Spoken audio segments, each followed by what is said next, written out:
Listen, if you're a student, you're probably making some mistakes when you study. I know this because I've made mistakes, I've seen my friends make mistakes, and since none of us are perfect, we can always make improvements in the way we're studying. And I'm gonna get right to the point in this video.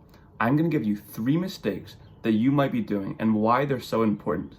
But before I start, I just want to say, if at any point in the video you find that these tips are useful and that you're getting something out of this, I would really appreciate it if you gave this video a like or maybe even consider subscribing. It does a whole ton for the channel, you can't even imagine. But with that out of the way, let's get started. And now the first mistake you're making is procrastinating on your studying.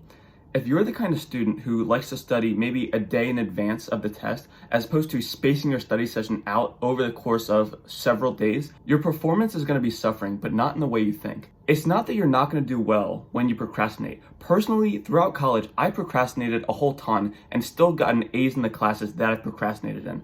I know a ton of really effective procrastinators who can get straight A's when literally studying the night before. So it's not that you can't do well on your tests when you procrastinate. The problem is you pay for this in other ways. When you're procrastinating like this, your stress is increased dramatically and your sleep is decreased dramatically. And this can cause detrimental effects on our mental health. As I've seen for myself and as I've witnessed with other friends, repeatedly procrastinating can be very, very bad for your mental state. When you combine all these unideal circumstances like not getting enough sleep and putting a ton of pressure on yourself to succeed the night before as opposed to spacing out your studies, you're putting a ton of unnecessary stress on yourself. And I honestly wish I could go back in time and undo this, because as I've said, I used to procrastinate a ton in college, and it's not that my grades ever suffered. My grades were never worse off because of this, but I definitely noticed effects on my mental health. During these late night studying binges, I would get way more stressed and I would get way more exhausted. And the problem with exhaustion is that it can carry over from day to day when you're not getting sufficient sleep, when you're not getting sufficient rest.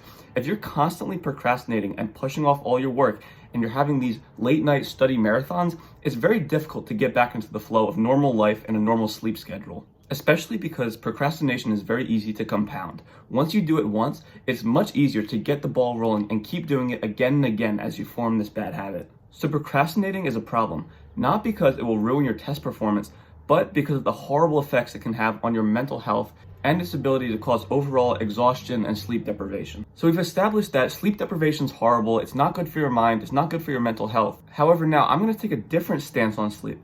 And I'm going to say that one mistake that a lot of students make is that they're sacrificing their grades and their study time so they can get too much sleep. And you might be asking, what does this even mean? What does this look like? And what I want you to picture is a late night study session where you still have a ton to do, you still have a lot of work to get through that you haven't learned yet, and it's real late at night, and you make the call for yourself. You decide that if you haven't learned it at this point, you just won't learn it by the time of the test, so you might as well just go to bed and get some good sleep. And I want to repeat that the main problem is the mindset of, I haven't learned it yet, so I probably won't know it by the end of tonight, so I might as well not try. The problem is that a lot of students give up on their studies, especially when they get tired. It is very, very easy to overemphasize the importance of sleep versus actually getting the required studying done. If you don't understand the content yet, if you haven't gone through all the necessary information to do well on the test, there's nothing that extra sleep is going to do for your performance that actually learning that material and becoming more familiar with that material won't do.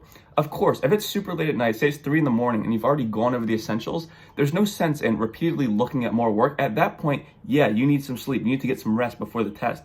But it depends on how committed you are to the class. If you really, really need to do well on this test and you simply don't know the information yet, then you have to lock in and learn that information. If you haven't already gone over that information, it's not like that extra sleep is just going to make it magically pop into your mind in the middle of the test.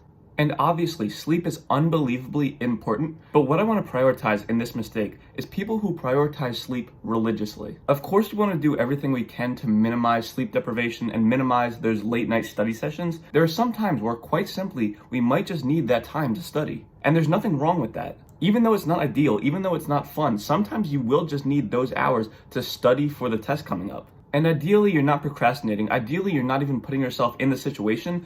But say it's the worst case scenario and you do have to pull this late night study session for a test, say the next day, then you realistically have to judge how important getting sleep is that night. Because if you're not familiar with the information, more sleep isn't suddenly going to get you there. And now the third and final mistake that I see a lot is people who don't have their own study techniques, but instead will look at people who are doing well and decide to steal what they do thinking that it will make them successful in their studies. So say you have a friend who uses a specific study technique and they do super well in their classes. You might try to do this and maybe it doesn't work for you, but you're so persistent thinking, well, they do it well, so if I keep trying, maybe it'll just work for me. The thing is, everyone has their own way of learning. Everyone has their own techniques and their own habits that work for them. So you can't be looking at other successful people and think that just because a specific method, say the Pomodoro technique, works for them, that it's also going to work for you. And this is similar with things like flashcards. Some people swear by flashcards. Some people cannot do it for the life of them. Some people, it just does not help them learn. It's just not effective. But if you constantly are looking at other people who are doing well and thinking that if you just emulate, if you just copy exactly what they do, then you'll also have success in your classes, then you're going to be in for a world full of hurt.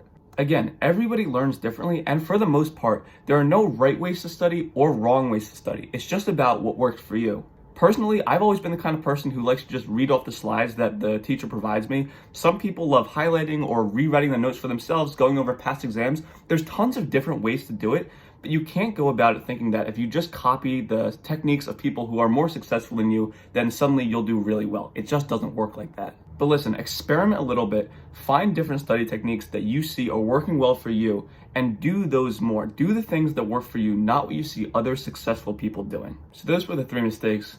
I really appreciate you watching until the end. If you find videos like these helpful, videos on studying, productivity, college life, I really appreciate it if you subscribe. That would be awesome. Also, if you like and subscribe, then that'll mean I'll have more money for Wingstop, which would also be nice. But anyways, I appreciate you guys watching, and I'll see you guys next time.